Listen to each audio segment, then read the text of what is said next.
voters hate you and think you're stupid. That's a headline of a piece written by Federalist political editor John Davidson highlighting the Democratic hypocrisy over the liberal lockdowns. And that about sums it up.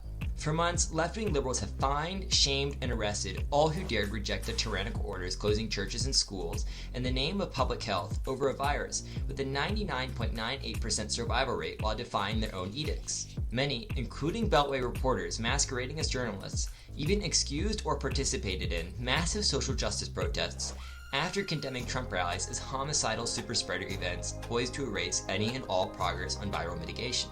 2 weeks to slow the spread turned into wait until there's a vaccine, which could have been a lifetime. Now American liberties have been forfeited to power-hungry elites reluctant to give them back. In November, Supreme Court Justice Samuel Alito made rare public remarks calling pandemic restrictions, quote, previously unimaginable suspensions of constitutional liberty. Quote, we have never before seen restrictions as severe, extensive, and prolonged as those experienced for most of 2020, Alito said. And yet, nothing has peeled back just how deeply unserious restrictions, largely at the expense of the poor, have become, more than political leaders freely disregarding their own guidelines to enjoy the elite lifestyle. While millions of Americans suffered deep cuts to their paychecks this year, politicians haven't. In November, Austin Mayor Steve Adler threatened residents with stricter lockdowns while vacationing in the resort town of Cabo San Lucas. Quote, we need to stay home if you can. This is not the time to relax. We are going to be looking really closely. We have to close things down if we are not careful, Adler warned residents in a Facebook video. On the previous day, Adler organized a 20-person wedding for his daughter at a downtown hotel, violating city recommendations urging residents not to gather in groups of more than 10 people ahead of the Thanksgiving holiday. Quote, obviously there are infections that could happen, but I think all of us should be minimizing risks as best we can, Adler told the Austin American-Statesman, which broke the story in December. Adler later apologized for living out a double standard after getting caught, calling his trip to Mexico a, quote, lapse in judgment. A Los Angeles County supervisor enjoyed a meal at one of her favorite restaurants just hours after voting to ban outdoor dining in LA for 3 weeks, calling it, quote, a most dangerous situation. Quote, she loves Il Forno, has been saddened to see it, like so many restaurants, suffer from a decline in revenue, a spokesperson told a local Fox affiliate. California Governor Gavin Newsom enjoyed a high-priced dinner at a 3-star Michelin restaurant in the heart of Napa Valley's wine country with a dozen other people after handing down rules that prohibit gatherings of more than 3 households just days before Thanksgiving. Photos of the dinner party showed no masks, no distancing, and no outdoor dining, as Newsom's rules required of the populace. Newsom later admitted he made a mistake and tightened lockdown restrictions. Denver Mayor Michael Hancock boarded a flight to Houston on the way to visit his daughter in Mississippi while demanding residents to avoid travel on the day before Thanksgiving. Quote, avoid travel if you can, the mayor tweeted 30 minutes before departure. Prior to takeoff, Hancock had also urged city staff to cancel their plans for the holiday. Quote, as the holidays approach, we all long to be with our families, but with the continued rise in cases, I'm urging you to refrain from travel this Thanksgiving, Hancock wrote in an email to employees.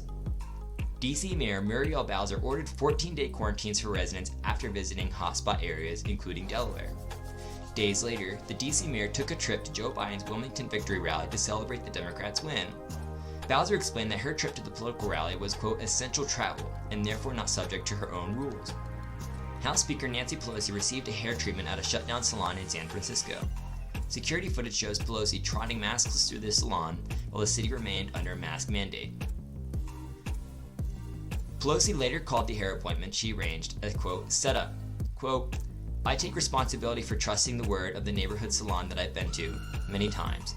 It was a setup, and I take responsibility for falling for a setup, Pelosi said. Quote, I think that this salon owes me an apology for setting me up. In late March, Chicago Mayor Lori Lightfoot admonished residents wishing to open back up hair salons. Quote, getting your roots done is not essential, Lightfoot said. Days later, Lightfoot pushed her way into a shutdown salon closed under the state governor's lockdown order for special treatment. When asked about the hypocrisy, an annoyed mayor claimed it was because she was important. Quote, I'm the public face of the city, Lightfoot said. I'm on the national media, and I'm out in the public eye. Months later, Lightfoot posted triumphantly celebrating maskless in the streets, screaming through a bullhorn to ring in Biden's victory. Her excuse? Quote, that crowd was gathered whether I was there or not. In August, Philadelphia Mayor Jim Kenney apologized after being spotted enjoying time at an indoor restaurant in Maryland after banning it in his own city. Quote, "I know some are upset that I dined indoors at a restaurant in Maryland yesterday. I felt the risk was low because the county I visited has had fewer than 800 COVID-19 cases, compared to over 33,000 cases in Philadelphia. Regardless, I understand the frustration."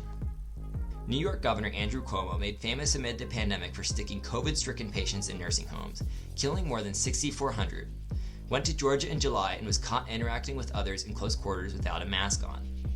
At the time, Georgia was on New York's travel advisory list. That means New Yorkers who visited the state were ordered to quarantine for 14 days upon returning. Cuomo refused because he's essential. Los Angeles Mayor Eric Garcetti joined Black Lives Matter protesters in solidarity on June 2nd, one day after issuing a stay-at-home order. Quote, "I hear you. I hear what you are saying about the police," Garcetti told protesters. New Mexico Governor Michelle Lujan Grisham reportedly opened up a jewelry store in April to buy expensive jewels while shutting down, quote, "non-essential businesses." Quote, "We are in really tough financial times as a state. It mirrors the incredible personal sacrifices that happen every single day because people have limited their ability to work, telecommuting, and many people, in fact, have lost their jobs," Grisham said. Except for her, jewelry stores count as essential. New York City Mayor Bill de Blasio went to the gym in March as the state's governor shut down all businesses deemed by Emperor Cuomo as non-essential, including gyms. At the time, de Blasio's city government had urged residents to stay home except for grocery shopping, medical supplies, and work if it required leaving the home. Quote, "The mayor wanted to visit a place that keeps him grounded one last time," a spokesperson told News 4 New York. By this point, it's clear that the COVID-19 pandemic is an elite pandemic, and that the political leaders who suffer no consequences from the lockdowns don't truly believe in the virus mitigation efforts that they're imposing on the rest of the people.